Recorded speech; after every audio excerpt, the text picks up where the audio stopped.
Bonjour Pascal. Bonjour Sophie. Voilà, on va faire une cinquième vidéo autour de tes livres. Et cette fois-ci, on va entamer le livre suivant qui est très différent du premier qu'on avait vu avant. Le livre suivant, c'est Paroles d'un libre croyant,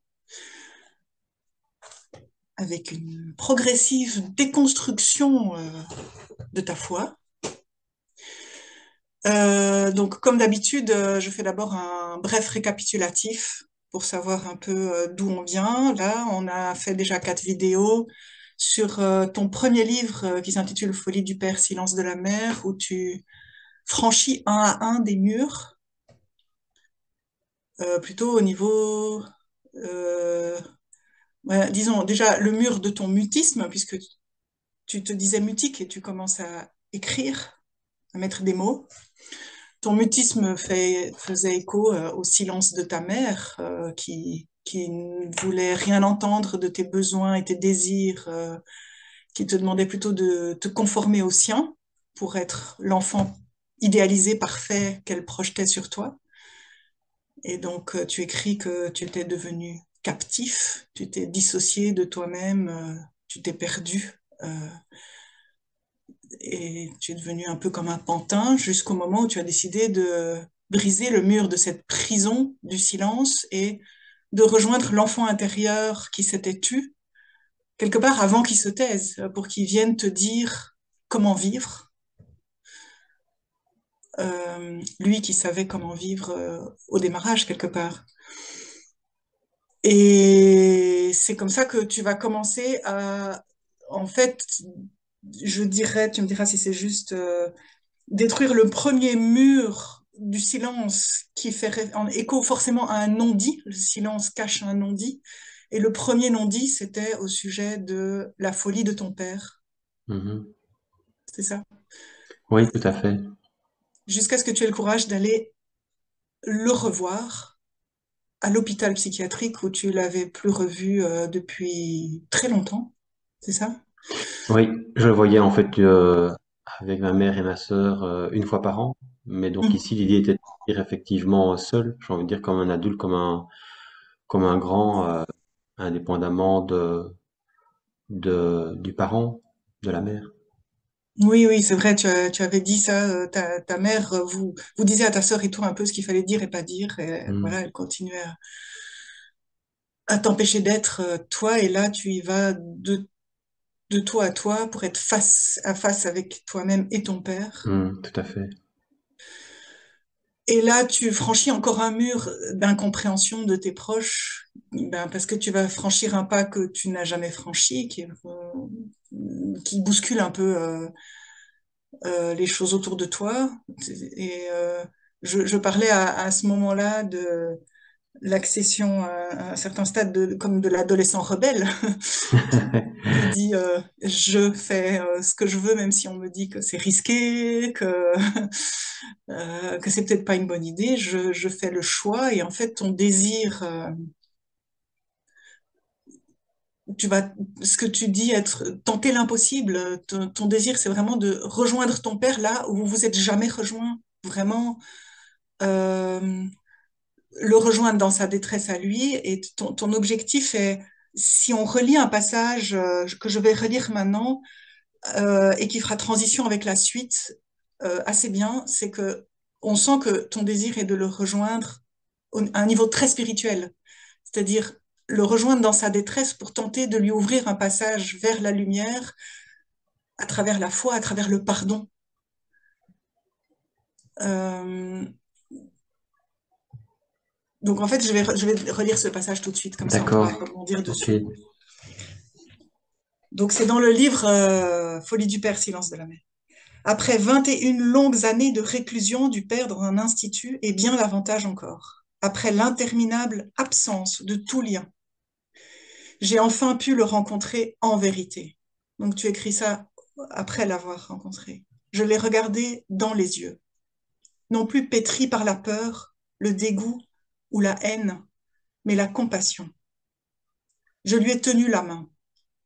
J'ai laissé couler mes larmes. J'ai pu lui pardonner et lui demander pardon. J'ai récité la prière du Notre Père avec lui. Je lui ai dit l'inimaginable, je l'ai invité à déposer toute sa misère au pied de la croix. Je lui ai dit avoir fait tout ce chemin pour lui accorder mon pardon et qu'il s'agissait aussi du pardon de Dieu.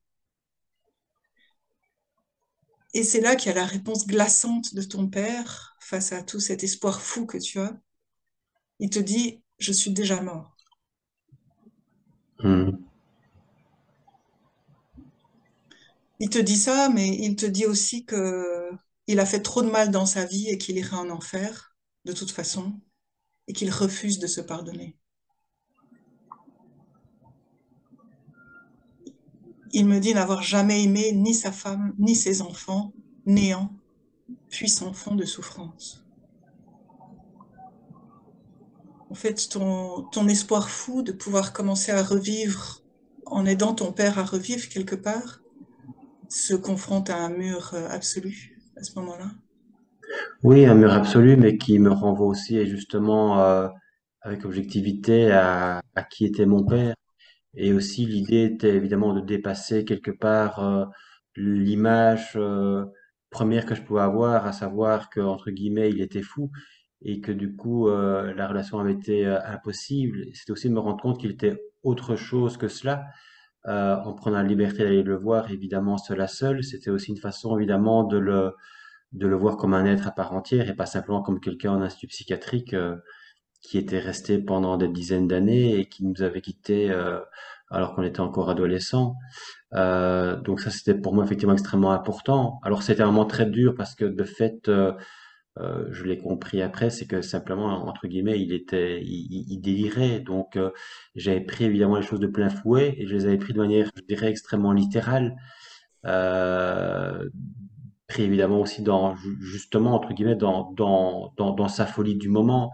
Après évidemment il faut remettre ça à sa juste place, relativiser et voir aussi un être extrêmement en souffrance qui quelque part se rend compte qu'aimer était très très compliqué. Et donc ça donne le sentiment évidemment qu'il ne nous a jamais aimés. Et donc en soi c'est très violent, mais je pense que dans le concret de la vie, même si j'ai très peu de souvenirs, pour avoir déjà eu des bribes d'autres personnes de la famille, il a quand même pu avoir des gestes de tendresse, des choses comme ça. Donc je veux dire, ça permet aussi un petit peu après coup évidemment de voir les choses plus dans leur ampleur complète. Mais c'est vrai que sur le moment même, ça a été extrêmement violent. Mais j'en avais besoin aussi justement pour me ressaisir et me dire que ce que nous avions vécu en famille, c'était pas normal et que de fait, être dans un mal-être profond comme je l'étais, c'était explicable, c'était pour le coup extrêmement rationnel en fait.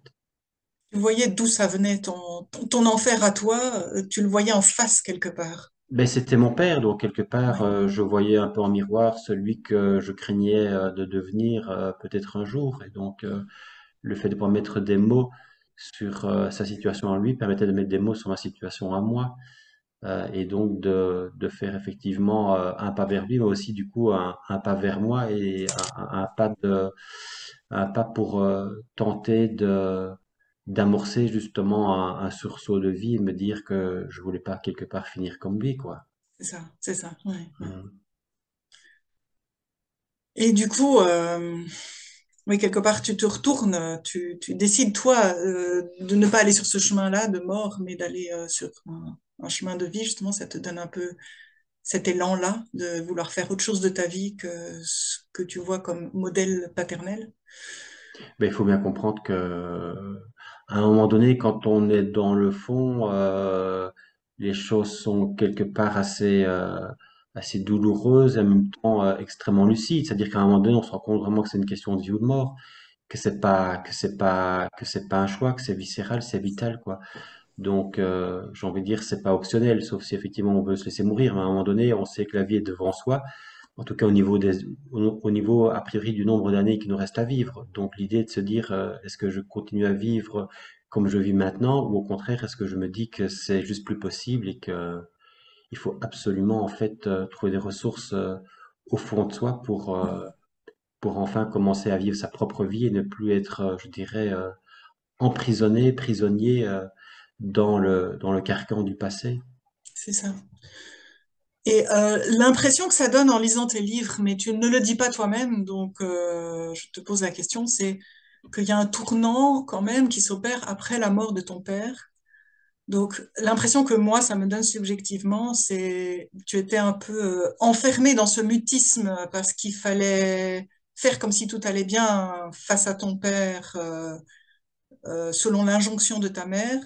Et une fois qu'il est mort, euh, est-ce qu'il y a une forme de libération dans le sens, enfin, tu as parlé hein, d'une certaine libération, mais euh, est-ce qu'il y a je pose la question, est-ce qu'il y a un lien entre la mort de ton père et la remise en question de la foi? C'est une supposition que j'ai faite dans ces termes-là, je te le dis, et tu rebondiras pour dire si ça te parle. Quelque part, dans l'impossibilité de penser par soi-même de ta maman et son rigorisme, c'est une exigence d'être un petit garçon parfait, je vois en écho l'impossibilité de penser par soi-même et le rigorisme de l'Église qui nous demande d'être des gens parfaits, quelque part. Et toi, faisant face à cette absurdité de voir que ton père, malgré tes prières, malgré ses prières à lui, malgré tout ça, a vécu juste l'enfer jusqu'à sa mort, tu poses la question, du coup, mais qui est Dieu là-dedans? Et il y a aussi un écho, peut-être, entre l'absence du père pour toi, qui n'a pas eu de présence de père, et l'interrogation tout à coup de la présence ou non de Dieu, de l'absence effective de Dieu face à la souffrance humaine. Ouais, il y a une double question en fait dans ton propos. Je pense que par rapport à la mort du père et ce que ça, je dirais, génère entre guillemets en mon fort intérieur, je pense qu'il y a, dans un premier temps, il y a un conflit de loyauté, c'est-à-dire que l'on est fidèle à ses parents et au silence quelque part qui est imposé fût-ce tacitement. Euh, et puis il y a une souffrance qui est liée au fait que son père étant toujours vivant, quelque part, on le voit en miroir. Et donc il y a effectivement cette incapacité quelque part de se détacher complètement du père en le sachant vivant, dans une sorte de cercle vicieux de conflit de loyauté. Et à partir du moment où le père meurt, quelque part, on sait que lui ne souffre plus. Et on peut effectivement quelque part commencer à s'autoriser à vivre pour soi en étant plus dans cette dépendance, en sachant qu'il n'y a pas quelque part, à quelques centaines de kilomètres, un père qui est en souffrance, j'ai envie de dire, nuit et jour. Donc ça, c'est extrêmement libérateur. Donc la mort de mon père, je l'ai pas vécu en tant que tel comme un drame ou quelque chose de douloureux ou de triste. Quelque part, j'ai envie de dire que j'avais peut-être déjà fait le deuil de mon père, évidemment, bien avant sa mort. Et donc sa mort était plutôt vécue comme une libération. Et pour lui, le sachant souffrant, et pour moi, le sachant souffrant en étant finalement dépendant de ce qu'il était vivant.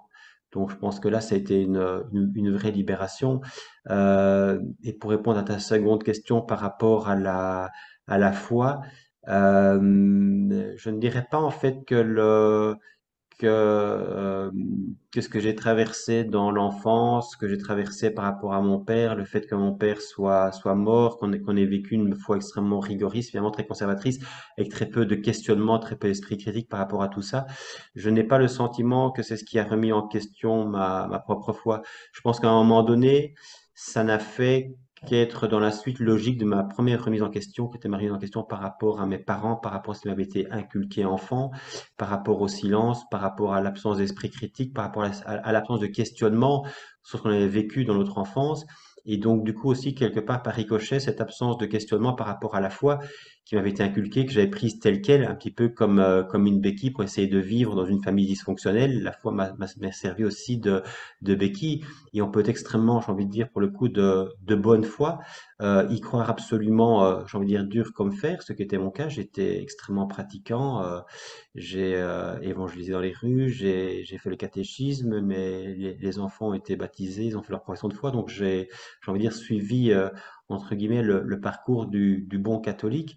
Et j'ai envie de dire, à un moment donné, en réalité, une sorte de sursaut de remise en question fondamentale où on se dit à un moment donné, mais ma vie, est-ce que je la vis en fait par procuration, à savoir finalement à travers mes parents, à travers un Dieu tel qu'il m'a été inculqué, ou bien est-ce que ma vie, je vais enfin la prendre en main, ce qui nécessite effectivement une remise en question complète, et une remise en question qui commence effectivement par l'enfance, et puis ensuite, voyant que ma remise en question était insuffisante par rapport à un mieux-être intérieur, il y avait une sorte de conflit, j'ai envie de dire un autre conflit de loyauté qui était entre ce que j'avais le sentiment de vouloir vivre au plus profond de moi, mon propre désir, et ce Dieu qui venait un peu surplomber ce désir, qui venait l'étouffer. Et donc je dirais que de nouveau, c'est une question simplement de fidélité à soi. À un moment donné, je me suis dit, mais qui suis-je en fait dans tout ça? Et qui est Dieu réellement par rapport à tout cela? Est-ce que c'est le Dieu auquel je crois vraiment en moi, d'expérience, ou bien finalement c'est un Dieu que j'ai construit un petit peu dans ma tête au fil du temps, de mes rencontres, des retraites que j'ai pu faire, des gens croyants que j'ai pu rencontrer, des discussions que j'ai pu avoir avec eux, du renouveau charismatique que j'ai également fréquenté. Donc j'ai dû faire la part du feu, j'ai envie de dire, la part du vrai du faux. Et c'était ça l'entame du second livre, Parole d'un libre croyant, c'était justement de nouveau de reprendre ma parole, sortir du silence, d'où le titre Parole, et d'un libre croyant, parce que ça faisait effectivement écho aussi à la liberté qui pour moi commençait à devenir extrêmement désirable en fait. Et libre croyant évidemment en écho aussi justement à libre penseur par rapport à, à la soumission à une religion qui m'avait été inculquée. Donc c'est là que commençait un petit peu, si tu veux, le questionnement de nouveau qui était un questionnement pour moi absolument vital, quoi. Je veux dire, c'était viscéral, quoi. J'avais besoin de me creuser jusqu'au bout. Oui, on sent dans ton livre que c'est presque pas un choix, dans le sens que c'est comme si la vie se déploie en toi, comme la chenille qui sort de sa chrysalide, elle va pas se dire je reste ou je sors, quoi. Il y a quelque chose d'impérieux au niveau, mais retour sur soi et savoir qu'est-ce qui m'appartient à moi et qu'est-ce qui m'a, comme tu disais, c'est presque pas un choix en fait, hein, c'est un processus de naissance intérieure quelque part. C'est pas un choix, non, c'est pas un choix. En fait, ce n'est un choix que dans la mesure où à un moment donné, on a envie, j'ai envie de dire, d'épouser la vie, quoi. C'est un choix Mm. dans le sens où à un moment donné, c'est la vie qui te pousse à faire ce choix-là, et qui t'enjoint, en fait, qui t'enjoint, euh, en fait, c'est pour ne pas crever, tout simplement. En fait, Ouais. voilà, c'est ce que je dis. Pour moi, c'est à un moment donné, je me rends compte que c'est absolument vital, quoi, et que c'est à ce point vital que finalement, je suis prêt à en payer le prix, quoi. Quitte, quitte à vivre les séparations que ça va générer, les remises en question extrêmement profondes et l'effondrement intérieur que ça peut générer. Tout déconstruire, c'est un effondrement. Parce que c'est le sol qui se dérobe sous tes pieds. Et puis tu te dis jusqu'où je vais aller, jusqu'où ça va aller, et qu'est-ce qui va rester après tout ça. Oui, Donc c'est ça. l'entame de Oui, l'écriture de ce deuxième livre, c'est vraiment ça, quoi. oui, C'est essayer d'y voir clair sur la foi, justement. oui. On sent que c'est pas une partie de plaisir, c'est pas oh chouette, je vais remettre en question. Effectivement. Non. Ouais. Tu l'écris, l'adresses à tes amis catholiques et autres chercheurs de sens. Donc à ce moment-là, tu es dans un environnement très catholique. Et comme on sait chez les catholiques, il y a beaucoup d'entre-soi. Donc on sent aussi qu'il y a cette frilosité par rapport à la façon dont le livre va être réceptionné. Et donc il y a trois chapitres dans ton livre. Il y a Croire autrement, le deuxième Pour vivre et le troisième Parole d'un libre croyant avec un épilogue à la fin.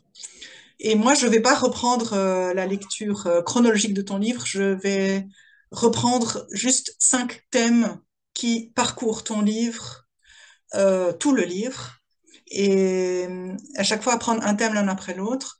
Donc, le premier, c'est l'exigence de la vérité et donc de la liberté. Le deuxième, c'est faire face au silence et à l'absence de Dieu. Le troisième, les manipulations et perversions de la religion. Le quatrième, le retour au réel, à l'humain, à la vie. Et le cinquième, une recherche qui s'impose dans la nuit, dans l'angoisse, dans la tristesse, dans la colère, les difficultés de ce chemin, quoi. Mhm. Très Tu es bien. prêt? Je suis prêt. Donc, À toi la parole. Pas la question en tout cas. oui. Donc, tu commences. Ce que je trouve très, très beau dans ce livre, c'est que c'est vraiment tout simplement une exigence impériale de vérité et de liberté oui, qui s'impose à toi. Et donc, tu commences ce livre en disant ni pour plaire, ni pour déplaire. C'est pas le but. Le but, c'est vraiment de chercher à être vrai avec toi, c'est tout. C'est-à-dire ne pas croire ce qu'on t'a dit de croire, parce que ça a toujours été comme ça, selon la réponse de ton père, à qui tu demandes, mais pourquoi faites la foi catholique? Il n'a que ça comme réponse, parce qu'on l'a toujours fait comme ça. Tu te dis, ça ne me convient pas. Mhm. Ou parce que les autres le font, ou parce qu'il y en a beaucoup qui le font, tout ça, ça ne te convient plus. Tu vas vraiment au cœur de toi-même, tu écris aller au bout de ce que je crois en mettant je en majuscule, racler le fond de ma pensée. Et on sent que racler, ça va vraiment se faire. Bah, de nouveau, ça fait penser un peu à l'écriture au couteau quand tu as commencé à sortir des non-dits. Là, c'est aussi au couteau. Tu vas ou au racloir, tu vas, Ouais. tu, tu vas enlever les peaux mortes et ça peut faire mal, quoi. Ouais. C'est Annie Ernaux avec l'écriture au couteau, justement. C'est vrai que Exact. c'est une belle expression parce que c'est l'enjeu de l'écriture. Sinon, effectivement, ça sert à rien d'écrire. Écrire doit être évidemment une sorte de exorciser ses peurs et exorciser tous les non-dits, tout ce qui a été pris par devers soi, c'est de se dire à un moment donné qu'on va, de fait, comme tu le disais, creuser, quoi. Creuser pour ne pas crever. Oui, c'est ça, c'est un bon résumé. Pas creuser sa tombe, mais Peut-être pas, mais c'est vrai que parfois on sait pas très bien si c'est vers la mort que l'on va ou si c'est vers la vie que l'on va en creusant. d'où l'angoisse. Ouais. Tu vas reprendre aussi plusieurs auteurs. Je t'imagine à cette période de ta vie commencer à dévorer des livres de catholiques toujours, ou en tout cas chrétiens, mais beaucoup plus libres penseurs qui vont t'aider à, tout en gardant un pied dans la foi catholique, parce qu'on ne peut pas tout balancer d'un coup, quand même mettre quelques orteils en dehors déjà et Ouais, réussir avec leur aide à tout doucement sortir la tête de l'eau. Et par exemple, tu reprends Drewerman qui écrit le premier devoir d'un homme n'est pas de se comporter avec loyauté, mais d'être soi-même. Et Drewerman était chrétien, prêtre même, je pense. Donc, ça t'aide. Enfin, le catholique a besoin d'entendre un autre catholique parler pour se dire qu'il est dans la vérité. Donc, à ce moment-là, j'imagine que tu as besoin d'entendre d'autres chrétiens. oui, tout à fait. Et c'est vrai que tu reprends de nouveau un mot qui me parle beaucoup, à savoir la question de la loyauté. La question n'est pas d'être loyal par rapport à ses parents, la question n'est pas d'être loyal par rapport à sa religion, la question est d'être loyal par rapport à soi-même d'abord. Et donc on en revient à la fidélité à soi. Et Dreherman, effectivement, il a évidemment été mis à l'écart par l'Église catholique, et donc il ne pouvait plus évidemment enseigner, donc il a perdu sa chaire d'enseignement, et il a écrit évidemment aussi, du coup, dans la solitude et envers et contre tous, je dirais, tout ce qui était la foi catholique telle qu'on l'entend en général dans l'Église. Donc, fonctionnaire de Dieu, pour moi, c'était extrêmement violent et en même temps salvateur, en me disant que de fait, si lui osait le penser en ces termes-là, peut-être qu'il y avait matière à réflexion, peut-être qu'effectivement derrière une pseudo-vérité religieuse, il y avait une autre vérité encore cachée qu'il s'agissait de fait de déterrer. Et donc fonctionnaire de Dieu, c'est violent, quoi. Quand on pense évidemment que le prêtre est un homme de Dieu, qu'il est censé être au service du peuple de Dieu, qu'il est censé être loin de l'esprit, que c'est un autre Christ. Parler évidemment du prêtre comme un fonctionnaire de Dieu, je me disais à un moment donné, de fait, c'est comme un fictionnaire, c'est un lapsus, un fonctionnaire un fonctionnaire de l'administration, quoi. Je veux dire, il dispense les sacrements qu'on mettrait, comme un fonctionnaire mettrait des cachets sur un document, un acte de naissance, un acte de décès. Oui, ça me renvoie au mot pantin. Quand, je sais plus si c'était toi qui utilisais ce mot ou si c'est moi, maintenant j'ai oublié, mais C'est toi, je crois. ok, le pantin est celui qui fonctionne de la façon dont on l'a dit de fonctionner. Et, Bien sûr. pour revenir encore à ce que je disais avant, quand tu deviens l'adolescent rebelle qui décide de faire les choses envers et contre les conseils des autres, ici tu deviens adulte, l'adulte qui va cesser de chercher à plaire ou ne pas déplaire, mais qui va simplement dire, chercher à savoir qui il est, quoi. Ça a véritablement été le leitmotiv en fait de toute ma remise en question pour essayer de trouver justement ce point d'ancrage, quelque part ma nouvelle colonne vertébrale, en sachant que ça allait faire d'abord du remous chez moi et éventuellement chez d'autres qui me l'airaient par la suite. C'était vraiment effectivement ni plaire ni déplaire, c'est-à-dire ni plaire, c'est-à-dire à un moment donné je dois refuser tout besoin de reconnaissance. Il ne s'agit pas de quitter en fait une conviction pour plaire à d'autres. Il s'agit quelque part de nouveau de me plaire, de me faire confiance, d'être fidèle à moi. Donc, et la question effectivement n'était pas non plus de déplaire, c'est-à-dire c'était pas de dire, de cracher tout ce que j'avais sur tout ce que j'avais reçu, sur tout ce qui avait fait ma colonne vertébrale jusqu'alors, toutes les personnes que j'avais rencontrées qui étaient, j'ai envie de dire, de bonne foi, qui pouvaient être extrêmement aimables, que j'ai des conversations extrêmement sympathiques, qui ont pu être des amis, que j'ai pu garder aussi comme étant des amis. Donc, il s'agit pas de quelque part de renier tout un passé, mais il s'agit pour autant d'un moment donné de partir à l'aventure et de se dire que de fait, et ça c'est capital aussi, c'est vraiment un cheminement, quoi. Je veux dire, ça se fait pas à pas dans le doute, dans la solitude, dans la confusion, dans la peur, dans l'angoisse. C'est pas du tout, comme tu le disais, quelque chose où on se dit à un moment donné, j'ai enfin trouvé la vérité, et donc je mets sur la table et youpi, je danse, quoi. C'est pas, ça se fait entre quatre murs avec ses lectures, ses remises en question, son état intérieur qui est en train de se fracturer et donc toutes ces angoisses qui commencent à émerger, mais qui étaient latentes, qui étaient latentes, mais qui étaient jusqu'alors étouffées. Tant qu'on n'est pas fidèle à soi, on étouffe beaucoup de choses en soi, hein. Oui. Oui, quand tu dis youpi, enfin j'ai trouvé la vérité, machin, j'ai l'impression que c'est presque le contraire en fait, hein. La vérité nous est servie sur un plateau justement par la religion et à un moment donné on se dit bon bah en fait les remises en question sont douloureuses parce qu'on va pas vers une vérité, on va plutôt vers l'acceptation du non-savoir. Et c'est peut-être parce que cette acceptation est difficile que on s'accroche à une religion aussi. Enfin, c'est des réflexions un peu personnelles que j'ai là, mais Oui, oui, d'où le fait aussi que dans la religion, il y a, comme on nous dit que quoi croire, il y a une forme d'infantilisation que tu relèves dans ton livre, dans ta recherche de vérité. À un moment donné, tu te dis, mais enfin, ce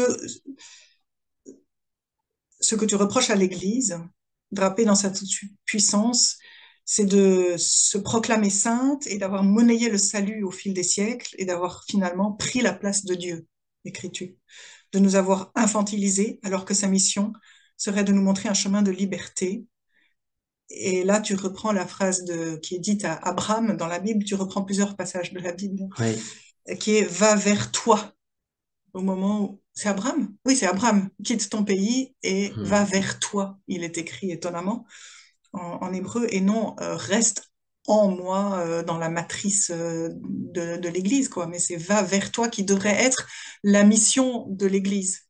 Pas de garder ses brebis pour elle, mais de leur dire sortez de l'enclos et allez vers vous-même, quoi. Oui, c'est ça. Et du coup, on quitte un petit peu du coup la matrice de l'église mère qui est censée être la nourricière de ta naissance à la tombe finalement, alors que qu'un parent, je dirais, normalement constitué, doit tout faire évidemment pour autonomiser son enfant et que son enfant puisse vraiment vivre sa propre vie, vivre son envol, vivre en liberté.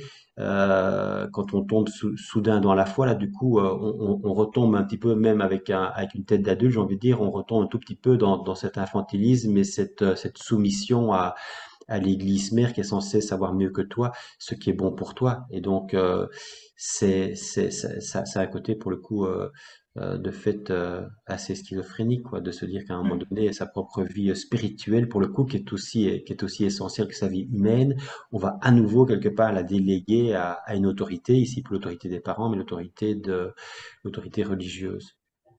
Oui, tu avais repris aussi un passage, je sais plus où, d'un auteur qui explique que les personnes peuvent être étonnamment mûres et adultes dans la vie normale, civile, et tout à coup extrêmement infantiles dans leur vie de foi. Je sais plus qui écrivait ça. Et sinon, en lien avec ce que tu viens de dire, tu reprends aussi les passages de l'évangile du fils prodigue qui t'interpelle beaucoup, évidemment, parce que là, le fils y part, justement. Et Jésus a l'air de dire que c'est ça qu'il faut faire. Euh, Oui, oui, oui, oui, Attends, oui. je lis le passage. L'homme ayant fait usage de sa liberté, il sera semblable au fils prodigue de l'Évangile, devenu un homme enfin majeur devant Dieu, non plus un religieux agissant par devoir, cette crainte puérile du châtiment. Ainsi, la foi a perdu en certitude pour redevenir chemin de vie, œuvre d'une vie. C'est vrai que pour m'autoriser à cheminer dans ma remise en question de la religion catholique, je m'inspire encore pas mal, non seulement évidemment d'auteurs progressistes, hein, pour dire les choses comme elles sont, si on veut effectivement donner un qualificatif, progressistes par rapport au conservatisme de l'Église et de la foi catholique, au sens strict. Mais je m'inspire aussi évidemment à ce moment-là de l'Évangile lui-même, qui pour moi est encore un socle sur lequel je souhaite m'appuyer pour cheminer justement. Oui. Donc Ouais, ces textes sont très parlants parce qu'on peut leur faire dire un petit peu tout et n'importe quoi, évidemment.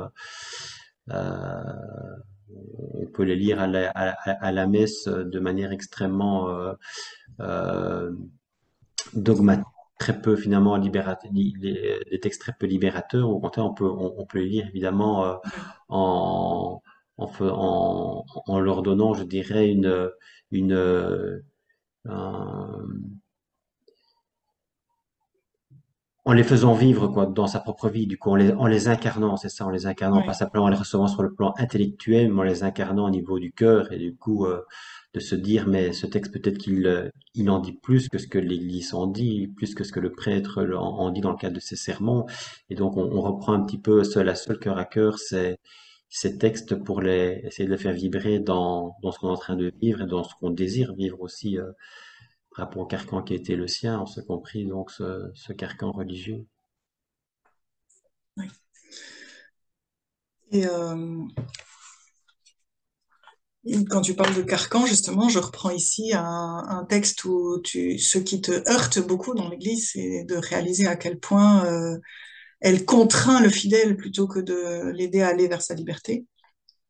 Tu dis officiellement, l'Église n'exerce pas de contrainte. Chacun est libre d'y entrer et d'en sortir. Elle laisse juste entendre que chacun est porteur d'un péché mortel qui doit son rachat à la mort du Christ en croix, qu'elle est le corps du Christ, elle, la mère, la voie du salut, et qu'au nom de Dieu, elle dispose de tous les sacrements nécessaires pour vous laver de vos souillures, de la naissance à la tombe. L'Église détient juste les clés de votre salut éternel, mais sinon aucune contrainte. Donc là, il y a un cynisme dans ton texte.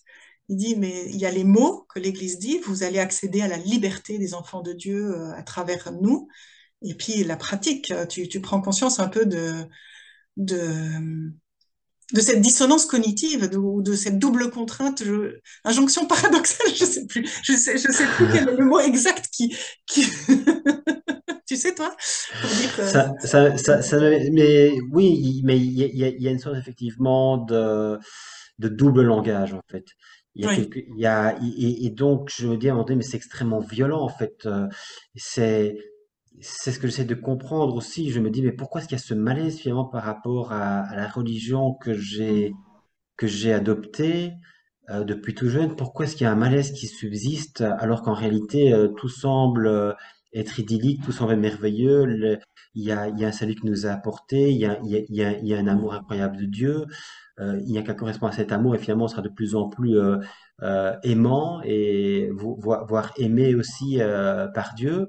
Et donc je me dis en soi le message évangélique tel qu'enseigné par l'Église, il est magnifique et pourtant j'ai le sentiment qu'il y a une sorte de tension en moi entre ce message idyllique et quelque part ce que je perçois encore de manière très peu clairvoyante, très peu lucide. Mais je veux dire, c'est un petit peu comme, c'est un petit peu, je veux dire, l'esprit peut essayer de tordre la réalité, mais quelque part, le corps sait, lui, en fait. Même si l'esprit ignore, le corps se tord, quoi. Le corps se dit, mais il y a quelque chose qui cloche, quoi. Et donc, c'est vrai que, à un moment donné, quand je me rends compte que finalement, cet amour est hyper conditionnel et conditionné justement à tous les sacrements, ce sont quand même des sacrements qui sont liés au sacrifice et donc qui te vouent du coup à la soumission au prêtre en particulier,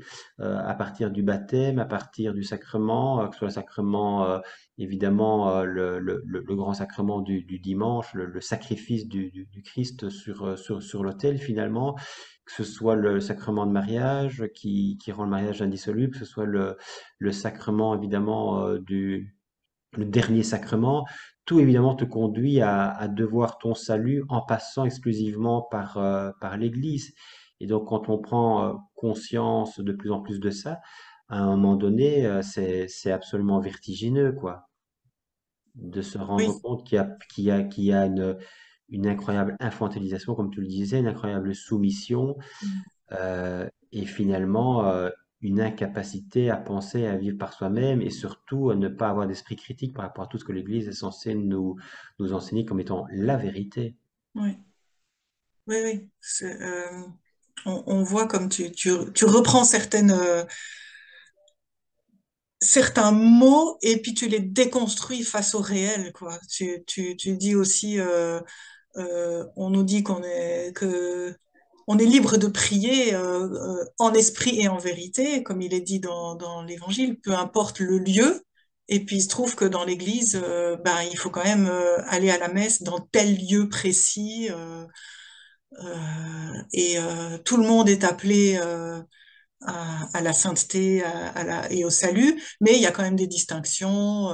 Les hommes ont plus accès au sacré que les femmes, au lieu sacré en tout cas, au sacrement, pouvoir administrer les sacrements, il n'y a que les hommes, ou bien selon les orientations sexuelles, quand même, on est plus ou moins pécheur, selon ça. Et en même temps, on se dit tous aimés de Dieu. Enfin voilà, tu déconstruis un peu toutes ces dissonances entre un discours qui ne s'applique finalement pas dans la réalité quelque part. Oui, c'est ça. Et puis se dire que finalement, l'Église n'a de sens et ne tient debout que parce qu'en fait l'être humain bien avant sa naissance déjà en réalité est pécheur quoi et donc c'est parce qu'évidemment il est pécheur qu'il doit être pardonné et c'est parce qu'il doit être pardonné qu'il faut passer par un prêtre donc quelque part tout se tient alors tout se délie tout se tient et c'est ça évidemment qui est aussi violent dans la remise en question et c'est ce qui fait que quelque part ça ne peut être que très progressif parce que je pense que quand on a mis pierre sur pierre et que l'échafaudage, quelque part, on l'a construit petit à petit, à un moment donné, on a l'impression que tout ça tient parfaitement, que c'est un bel édifice. Et puis du coup, ce bel édifice, il faut lui conserver de belles apparences et il faut surtout pas qu'il se fissure parce que sinon, c'est un peu ce que je disais tout à l'heure, mais s'il commence à se fissurer, alors est-ce que c'est une fissure simplement du sommet ou c'est une fissure qui va aller du sommet jusqu'aux racines? Oui. Et pourtant, il y a eu des fissures au niveau de la compatibilité entre le discours scientifique et le discours de la foi. À certains moments, l'Église est condamnée d'abord certains scientifiques et ensuite a été obligée de changer son point de vue, ce qui étonnamment n'a pas l'air de perturber beaucoup les croyants. Mais ça c'est quelque chose par contre qui, toi, commence à te perturber à ce moment-là. Et tu te réfères notamment à Musset, tu lis Musset qui parle du discours scientifique face au discours religieux.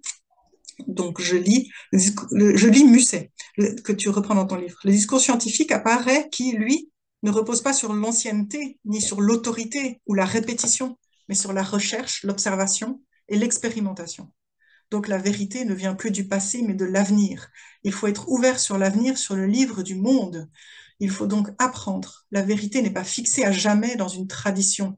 Vous voyez tout de suite les problèmes que cela va poser à l'Église. L'Église enseignait avec autorité divine sur la base d'un livre inspiré par Dieu, la Bible, Ancien et Nouveau Testament, et prétendait avoir reçu mission pour en interpréter le sens. Ça, c'est quelque chose qui t'interpelle beaucoup à ce moment-là. Complètement, à partir du moment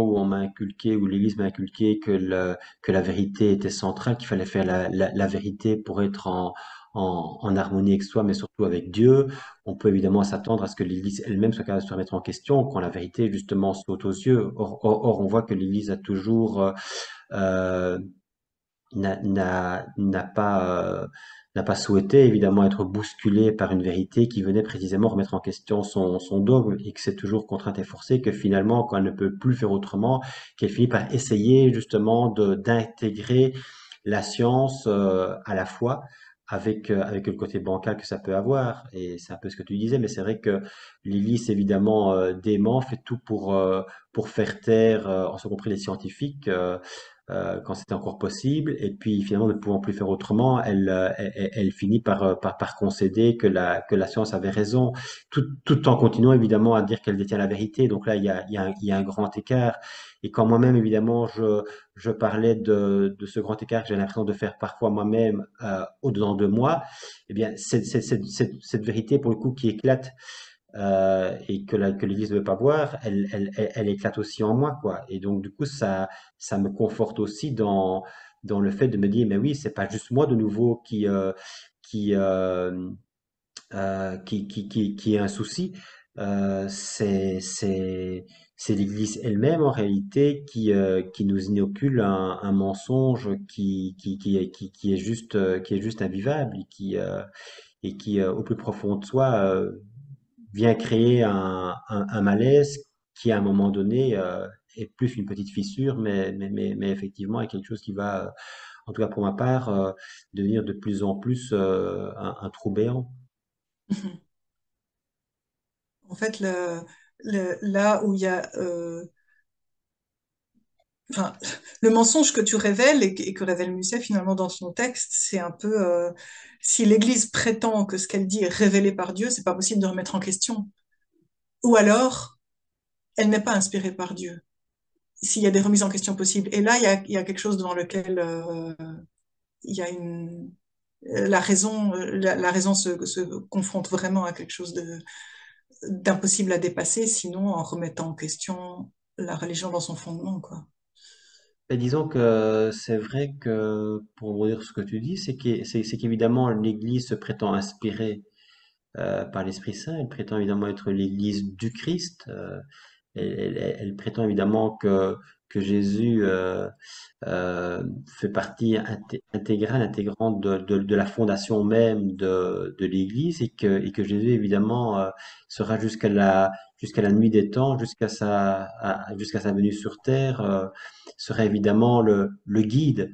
Et donc à partir du moment où on se dit que peut-être que l'Église elle-même usurpe en réalité un rôle qu'elle n'a pas à s'attribuer, à ce moment-là, évidemment, ça va très loin dans le questionnement. Et donc, par rapport, évidemment, là, par rapport à ce premier livre, c'était la foi catholique, plus particulièrement, que je remettais en question. Donc, c'est vrai que du coup, ça questionne ma, euh, ma foi catholique, oui. Oui. À ce moment-là, ce que tu écris dans ton livre, c'est plutôt que l'Église a reproduit ce que Jésus lui-même dénonçait. Il y a pour toi une imposture, en fait. Hein. Tu parles d'imposture. Tu dis qu'elle est... non seulement elle a reproduit ce que Jésus dénonçait, mais elle se dit mue par l'Esprit Saint et entre-temps, elle s'est imposée par la force et par le sang. Ça, c'est aussi quelque chose qui te heurte profondément pour des raisons politiques, des raisons de pouvoir. C'est quelque chose que tu dénonces beaucoup dans ton livre aussi. Oui, et c'est vrai que à la limite, c'est plus c'est gros, plus ça passe, mais en même temps, plus c'est gros, et plus on se dit à un moment donné, mais c'est absolument fou de se rendre compte que finalement, peut-être que Jésus qui fustigeait les pharisiens, peut-être qu'effectivement, ces pharisiens, en réalité, ce sont à l'heure actuelle les, le clergé, c'est l'Église, c'est le pape, c'est l'Église en tant que telle, que Jésus, effectivement, serait en droit de fustiger s'il était vivant. C'est-à-dire que, quelque part, l'Église s'est prise pour Dieu, s'est prise pour la parole de Dieu et a repris, je dirais, les paroles de Jésus à son compte, mais en réalité en les déformant de fond en comble pour le coup. Et c'est vrai que là, évidemment, on se dit, mais c'est vertigineux. Si vraiment il y a de fait cette imposture-là, c'est absolument incroyable d'être encore, de se dire fidèle à Jésus en étant fidèle à l'Église. C'est évidemment ce que l'Église promeut comme message envers et contre tout, malgré évidemment tous les crimes qu'elle a pu commettre, malgré tous les abus, malgré tous les mensonges, malgré tout ce qu'elle nous a dit de croire comme étant la foi et s'avérant effectivement en réalité des absurdités.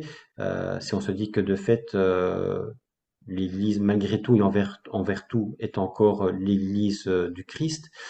Euh, Après tout ça, après ce que Jésus lui-même avait l'air de dire comme étant un message absolument libérateur, dégagé justement de la morale, d'une doctrine de la loi, de ce pharisianisme justement où extérieurement on est revêtu, je dirais, de richesses, d'or, etc., mais qu'à l'intérieur ce sont quelque part, comme dit Jésus, des cymbales vides. Et donc réellement des imposteurs qui parlent aussi au nom de Dieu. Si on se dit que de fait ces pharisiens d'hier, ce sont les clercs d'aujourd'hui, à ce moment-là, de fait, l'Église, évidemment, usurpe le message évangélique, mais de fond en comble pour le coup. Et c'est de nouveau, je vous dis, c'est vertigineux, c'est radical dans la remise en question. Là, on parle plus de réformer l'Église, où un croyant n'est plus là quelque part pour aider l'Église à se réformer, mais il est là au contraire pour se dire que peut-être qu'il est temps de sortir de cette Église qui en réalité est mensongère et depuis le début. Donc c'est une lente déconstruction qui peut être extrêmement violente si on va jusqu'au bout de la réflexion. Là, tu vas pas jusque-là dans ton livre, on sent, hein. À un moment Non, donné, tu dis je resterai dans l'Église, tu parles de l'ivraie et du bon grain, enfin, tout ce qu'on connaît comme discours, mais ta remise en question, ben, elle est quand même hyper fondamentale déjà là, avec on sent que c'est plutôt les angoisses d'aller tout à coup trop vite, trop loin, qui fait que tu vas quand même faire la part des choses et te dire, ben, comme disent les gens toujours, on peut pas jeter le bébé avec l'eau du bain. L'expression que tu reprends pas toi, mais c'est ça que tu fais dans ton livre quelque part. Donc t'es remise en question. Tu voulais dire quelque chose? non, c'est ça, mais cette expression, effectivement, de pas jeter le bec avec l'eau du bain, évidemment que je ne l'ai pas écrite, mais c'est vrai qu'en ayant écrit effectivement ce livre-là et en étant du coup parfois assez virulent sur les réseaux sociaux, c'est effectivement une réflexion qui m'a souvent été jetée à la figure en disant c'était dommage de jeter le bec l'eau du bain, sans Oui, comprendre quelque part toute la déconstruction progressive. qui était en marche, qui était progressive et qui était loin d'être d'être vécue sur un coup de tête. Mais ce qui est le plus compliqué, je pense, à comprendre pour quelqu'un qui ne l'a pas vécu, ou quelqu'un quelque part qui reste encore dans l'église et qui s'y trouve bien, c'est que quand on questionne vraiment la religion catholique et que l'on s'aperçoit réellement de ce qu'elle nous demande de croire pour être conforme à la foi catholique, à un moment donné, on se dit, mais c'est une violation en fait de mon être le plus profond, de mon propre cheminement humain, de mon propre cheminement spirituel.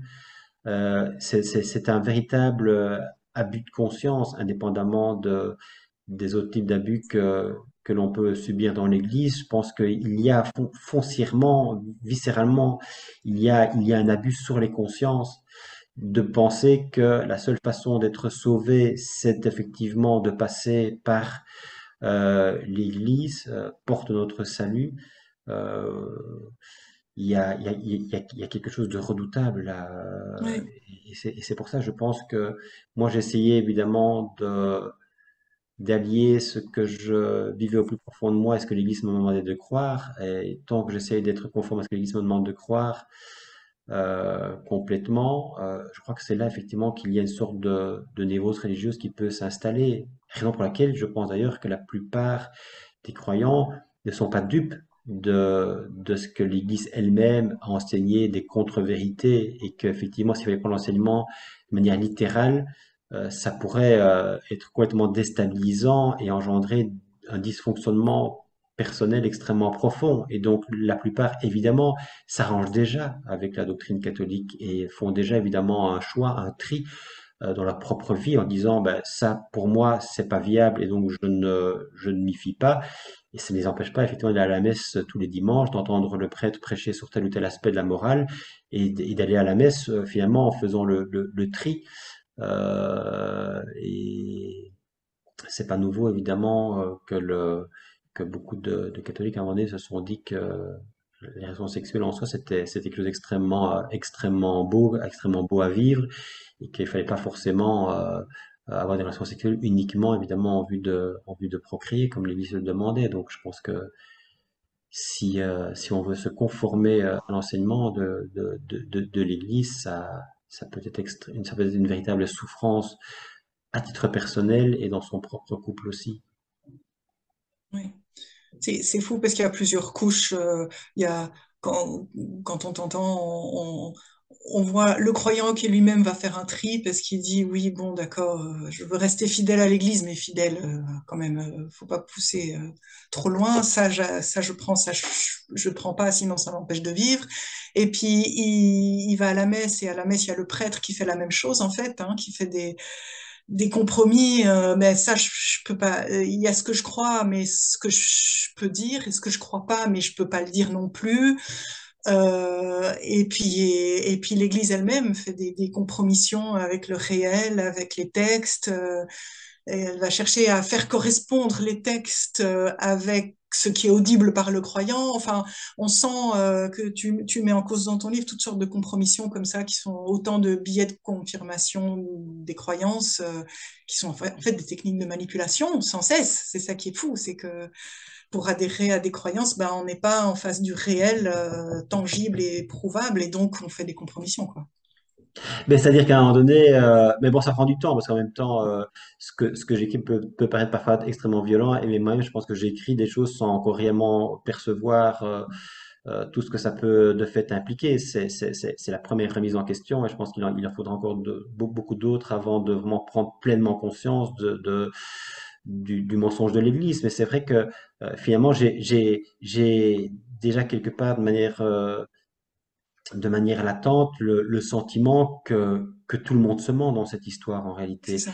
que le croyant se ment à lui-même, fait déjà effectivement la part des choses pour vivre sa propre vie quand même en soufflant un peu par rapport à la doctrine officielle, et que le clergé lui-même en fait se ment lui-même par rapport effectivement à ce qu'il est censé dire comme étant la vérité officielle, et du coup évidemment ment par rapport aux fidèles, quoi.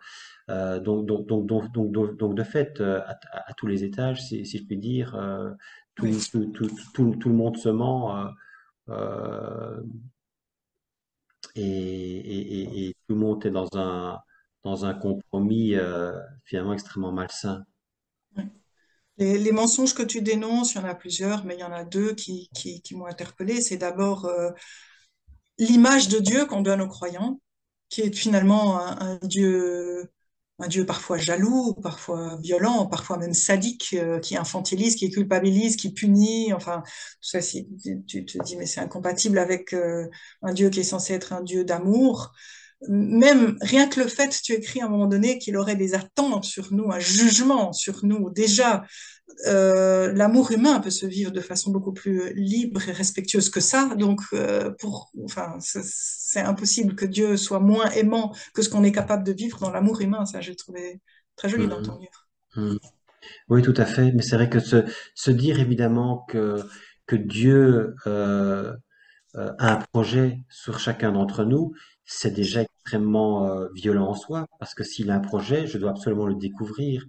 Et qui me dit qu'il a un projet sur moi? C'est pas moi qui, de ma propre expérience, le ressent, le vit. C'est parce qu'évidemment l'Église me dit que chaque croyant est venu au monde non pas par hasard, mais parce que Dieu a un projet sur lui. Et donc il y a aussi quelque chose d'extrêmement culpabilisant, de te dire, mais finalement, ce que je vis, est-ce que c'est conforme ou non à la volonté de Dieu, ou bien est-ce qu'au contraire, je suis en train de me fourvoyer, et quelque part, entre guillemets, pour un croyant, c'est important d'éventuellement faire l'œuvre du diable.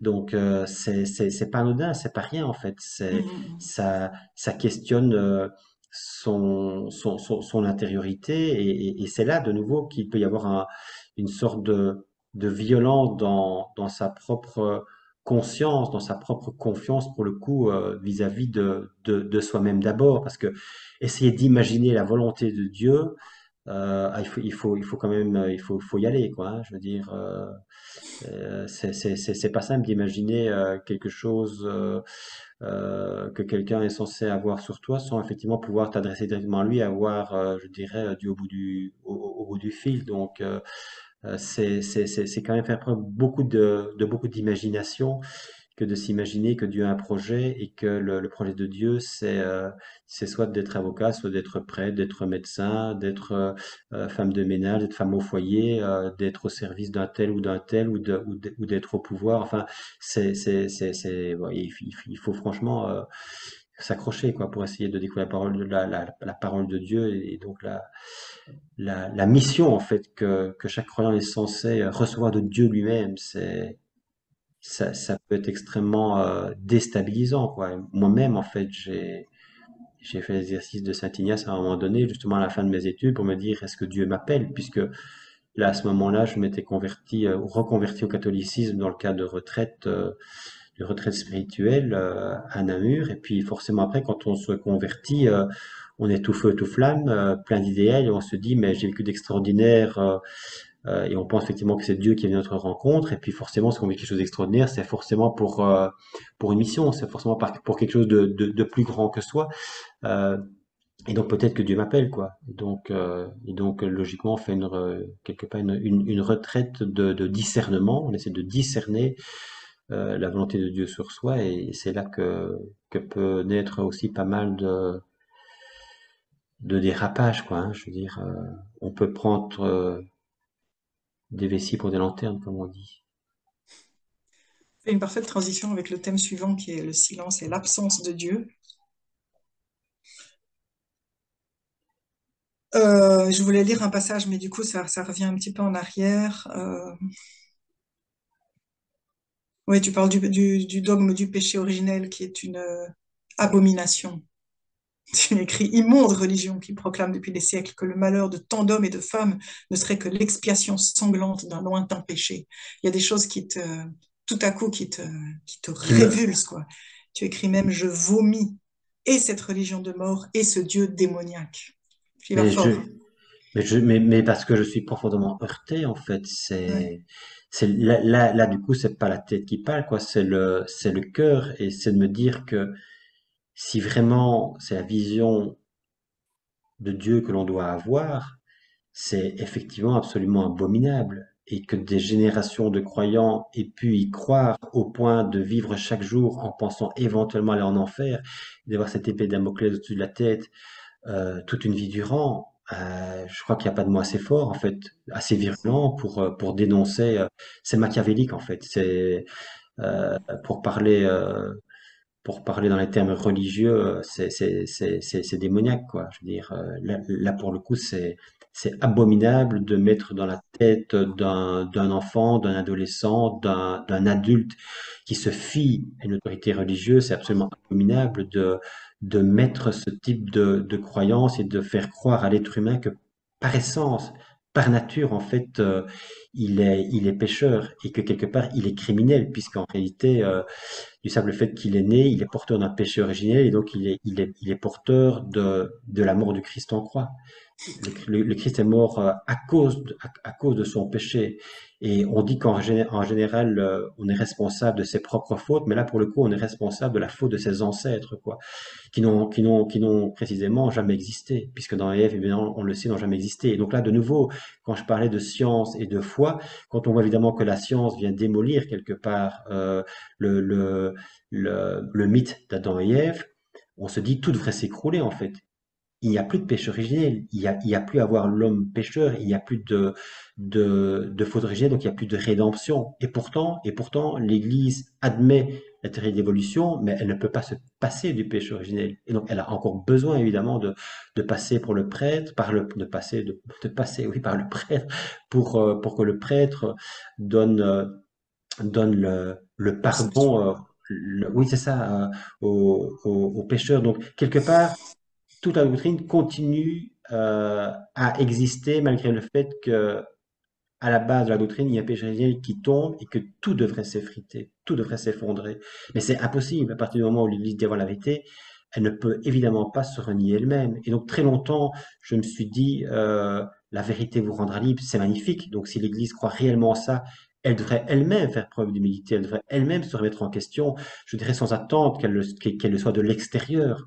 En réalité, de l'intérieur, elle fait tout pour perdurer. Et c'est là qu'à un moment donné, je dis, mais c'est schizophrénique si moi je continue à croire dans cette église qui me ment, jusqu'où est-ce que je suis prêt finalement à me renier moi-même en continuant à croire de manière factice que l'église prétend dire la vérité alors que en fait je me rends compte que dans toute une série de domaines elle nous a menti en fait et donc moi je pouvais pas continuer à être fidèle à une église qui mais qui est infidèle à la vérité. Et la vérité, elle commence effectivement par la vérité toute crue, toute nue, la vérité telle que les sciences humaines nous la révèlent. Si l'Église, par rapport à ça, n'est pas capable de se mettre en question, c'est que quelque part, elle cherche à cacher une vérité qui l'arrange bien, qui est une vérité absolutiste, totalitaire, qui fait que finalement, chaque croyant a besoin pour être sauvé de l'Église, quoi. Et c'est vrai qu'à un moment donné, je me dis, mais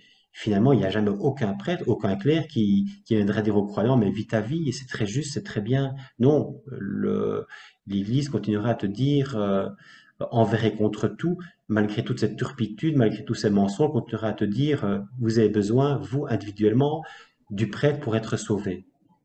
Et ça, à un moment donné, quand je vois que le péché originel, c'est une mascarade, effectivement, c'est violent, quoi. C'est une déflagration pour moi de me rendre compte que ça remet en question tout l'édifice et que l'Église refuse justement de remettre en cause tout cet édifice parce que ça remettrait en cause son existence même.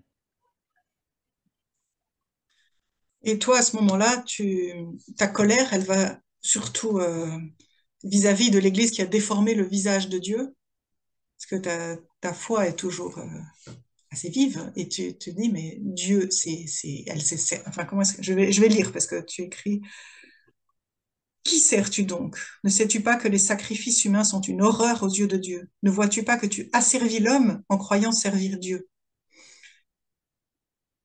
Je refuse de toute mon âme un Dieu injuste, pour la dignité de l'homme et pour rendre justice au crucifié. Je connais le prix de la vie, je crois autrement. Donc c'est ça, c'est dans ton chapitre, croire Oui, autrement. oui. Tu décides de ne plus croire selon ce que l'Église t'a dit de croire, mais de croire de ton propre foi intérieur en un Dieu vraiment d'amour, quoi. Oui, c'est ça, en fait, croire autrement. Il y a effectivement un glissement, il y a un basculement qui s'opère et qui est indispensable de nouveau pour quelque part être fidèle au Dieu qu'au plus profond de moi, je ne puis imaginer que comme réellement étant amour, en m'apercevant que finalement, ce que l'Église nous en donne comme visage, c'est juste une représentation, une projection, et que donc du coup ça falsifie l'image même de Dieu. Et l'Église, évidemment, de nouveau est extrêmement paradoxale parce qu'elle dit que Dieu est l'inconnaissable, et par définition on devrait se dire, mais alors on ne peut rien en dire. Donc gardons le silence. Or l'Église n'a de cesse quelque part de légiférer sur Dieu. Et de dire Exact. Dieu, pardon. exactement en fait comme les pharisiens et comme la loi juive en fait. Donc l'Église nous dit on est libéré de la loi, mais en réalité, pour faire bref, le petit catéchisme, c'est une loi dans tous ses détails aussi de la vie ordinaire du croyant. Le croyant, s'il veut être fidèle à la doctrine catholique, dans tous ses faits et gestes, dans toutes ses pensées, il y a une réponse clé sur porte qui est donnée en fait par l'Église. Et c'est là évidemment qu'à un moment donné, tu te dis, mais quelle est encore ma liberté d'action si de toute façon, dans chaque pensée, chaque action, il y a un pensum, il y a un mode d'emploi, il y a à chaque question, il y a une réponse qui m'est déjà donnée, donc je n'ai plus rien à découvrir de la vie, tout m'est donné de l'extérieur, quoi. Et je me dis, si Dieu c'est ça, mais c'est un Dieu effectivement extrêmement mortifère, en fait. C'est un Dieu qui me dépossède complètement de ma vie, il me dévitalise, quoi, en fait. Et donc, autant mes parents m'ont étouffé par rapport à ce qu'ils étaient, autant ce Dieu m'étouffe par Ouais. rapport à ce qu'il est censé être, quoi.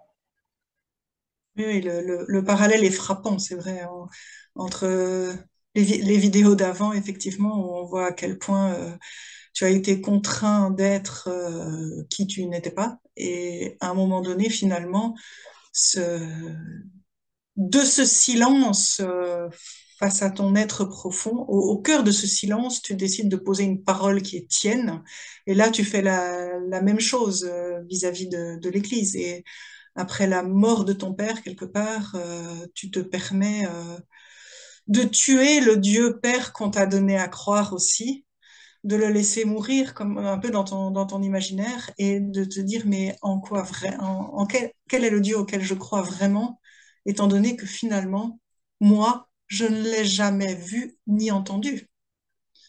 C'est C'est ça, je ne l'ai écrit jamais par, vu, oui, tu as je n'ai écrit, je jamais n'ai vu, jamais oui. vu Dieu ni entendu sa volonté. Je dois donc cesser de faire comme si ma vie dépendait de lui.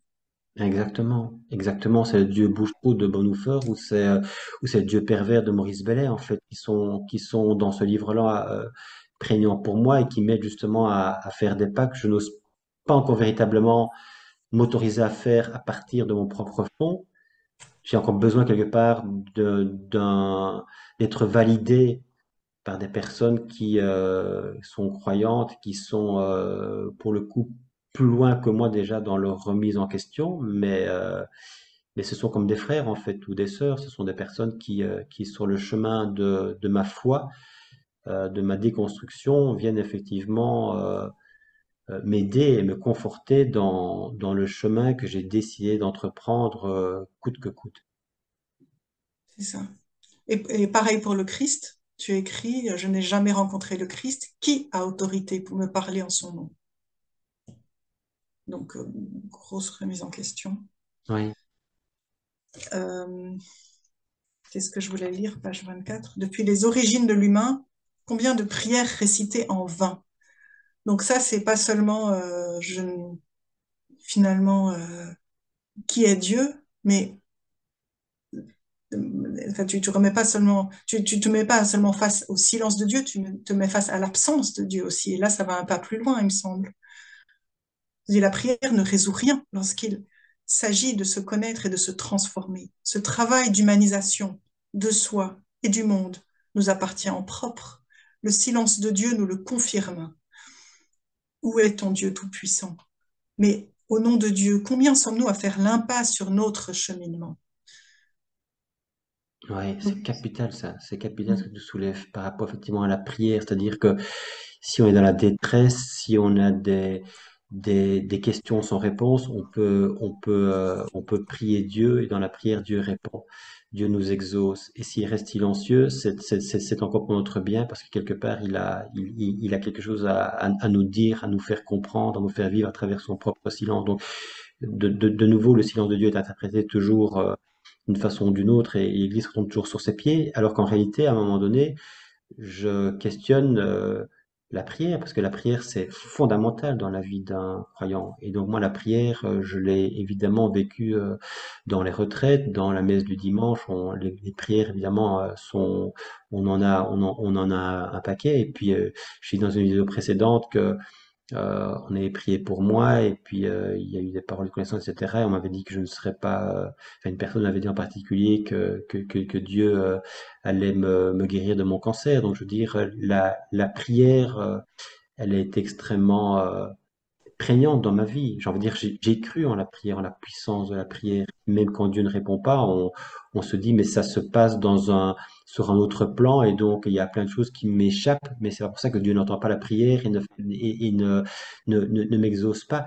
Euh, à un moment donné, c'est vrai que, évidemment, quand on est, j'ai envie de dire, plein d'idéal et qu'en même temps on est fracturé en soi, de par sa propre histoire, on se dit Dieu peut tout résoudre, en fait. Prie et, et la grâce va arriver, ton chemin d'humanité, tu vas pouvoir le vivre. Et je me rends compte, en fait, qu'à un moment donné, ce serait trop facile, ce serait un peu comme un Dieu presse-bouton.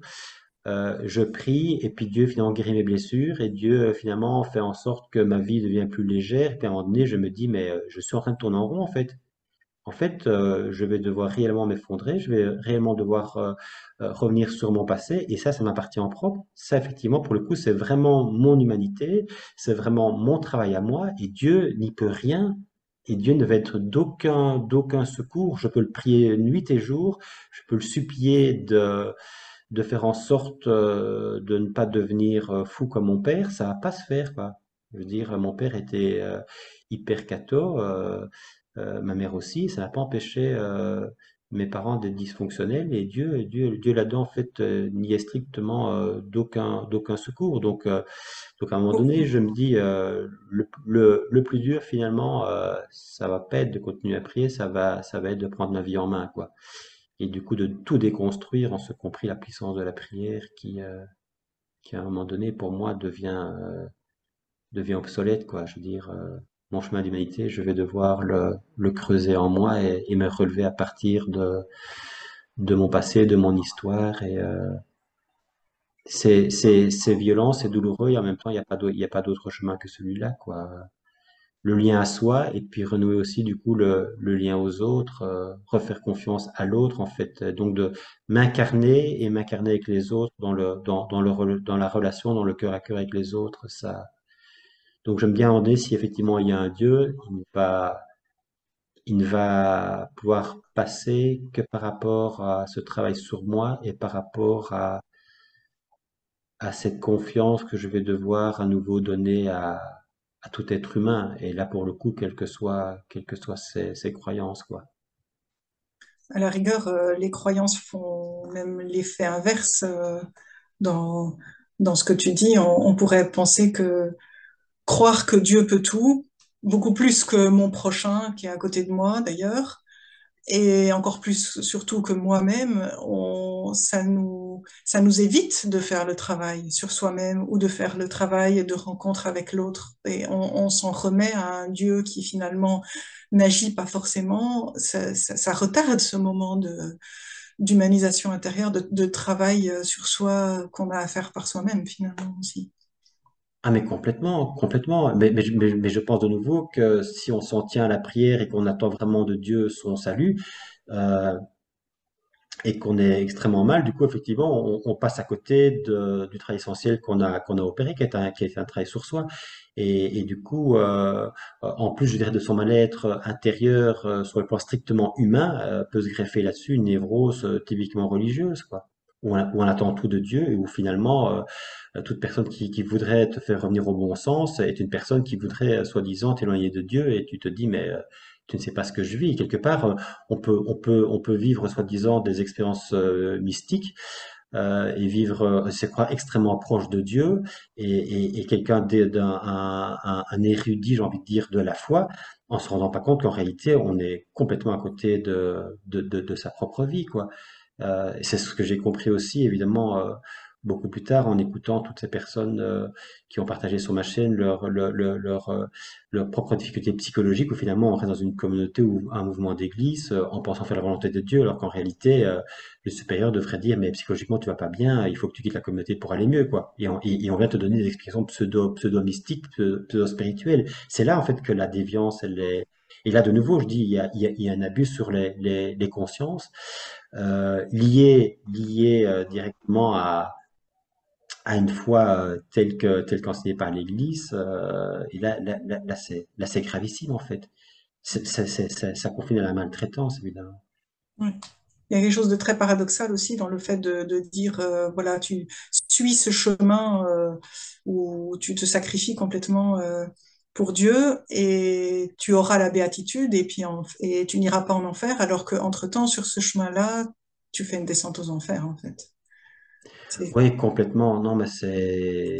Il y a un texte dans ce sens-là, dans ton livre, de mon expérience, je tire une ou deux vérités, donc de mon expérience cette fois-ci. La récitation du catéchisme n'est d'aucune aide, ni les messes, ni les prières. Elles ne vous épargneront pas la descente en enfer, ni même d'y croupir jusqu'à votre dernier souffle. Et là, j'imagine que tu penses à ton père en particulier. Ah bah, je pense forcément en miroir à ce que mon père a vécu, ça Mm. c'est sûr. Mais je pense aussi forcément à l'état intérieur qui est le mien à ce moment-là. Et c'est tout le trait d'humanisation dont on a parlé, qui ne dépend que de soi et des bonnes volontés autour de soi, des personnes qui peuvent nous tendre la main, mais qui vont avoir du coup non plus une parole de foi ou une prière pour toi, mais qui vont mettre quelque part la main à la pâte, qui vont te rejoindre dans ton humanité la plus profonde, qui vont du coup eux-mêmes être incarnés. Et tu te rends compte que la personne qui te rejoint, c'est la personne qui de fait a vécu cette traversée, quoi. Et que ça, c'est quelque part, justement, c'est universel et ça dépasse pour le coup de loin telle ou telle foi, telle ou telle croyance, quoi.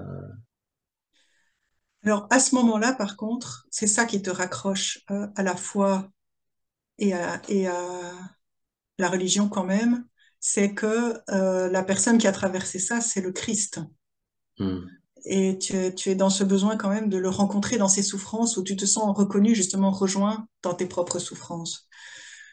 Donc tu reprends les dires de... Comment est-ce qu'on dit ce nom-là? Bonhoeffer? Bonhoeffer, je crois que c'est comme ça Bonhoeffer, c'est exactement. juste... Bonhoeffer, ouais. Bon, alors, Un je Allemand, cite. un pasteur allemand. Ah. Dieu nous fait savoir qu'il nous faut vivre en tant qu'hommes qui parviennent à vivre sans Dieu. Le Dieu qui est avec nous est celui qui nous abandonne. Référence à la crucifixion, je suppose. Devant Dieu et avec Dieu, nous vivons sans Dieu. Il se laisse déloger du monde et clouer sur la croix. Dieu est impuissant et faible dans le monde et ainsi seulement, il est avec nous et nous aide. Le Christ ne nous aide pas par sa toute-puissance, mais par sa faiblesse et ses souffrances. Ainsi seulement l'homme est libéré du Dieu tout-puissant. L'homme n'est plus écrasé. Il agit librement et souverainement dans le monde. Il est responsable de son devenir. Ainsi seulement l'hypothèse de Dieu peut devenir crédible.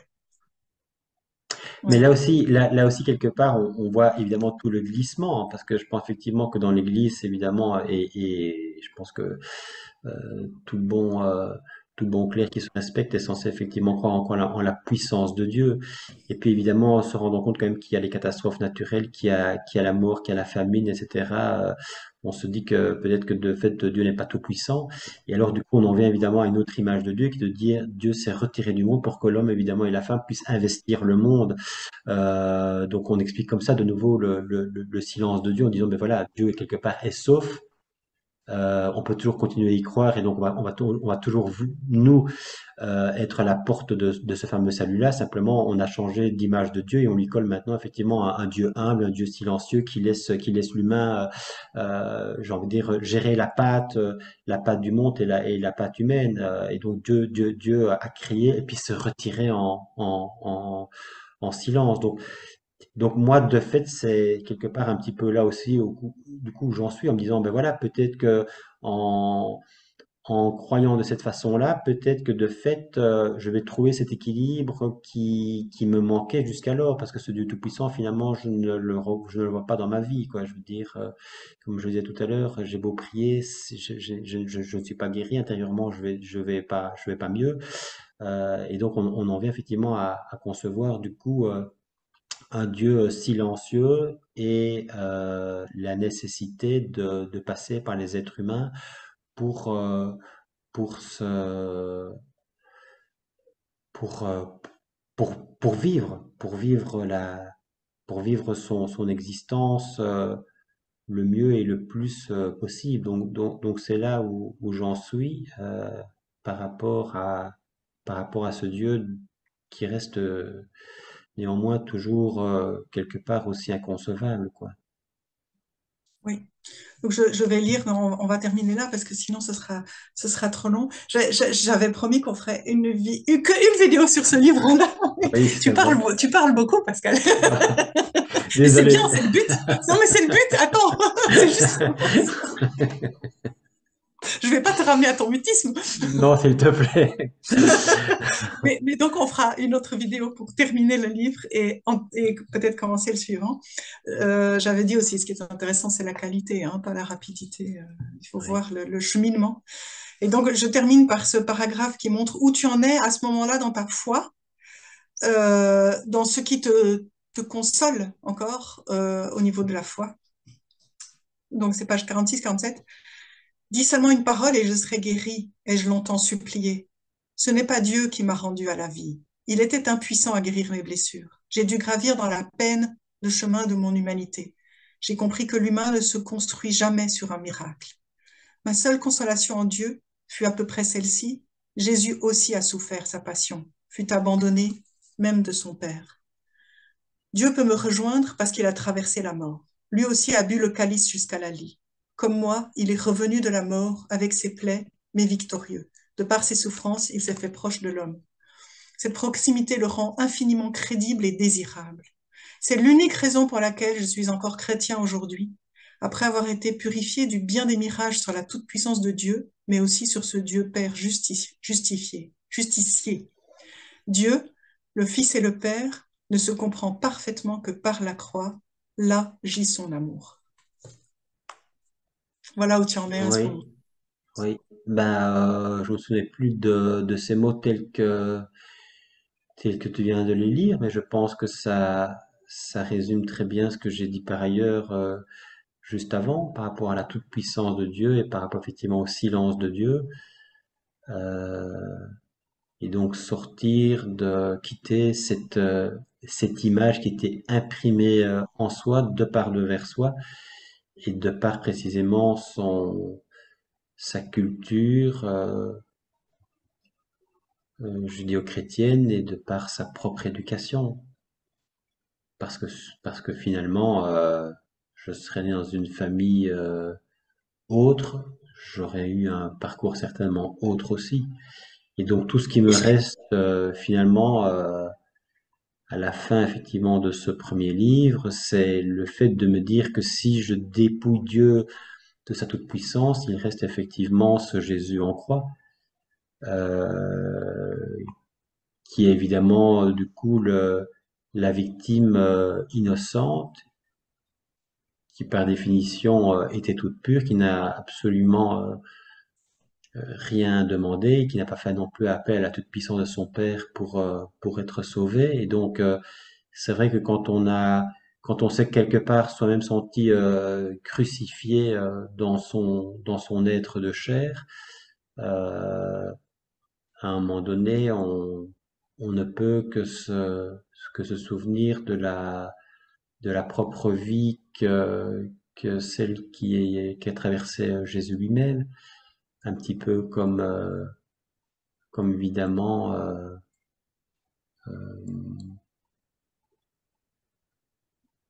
toutes ces personnes qui ont vécu aussi l'Holocauste et tous ces Juifs qui ont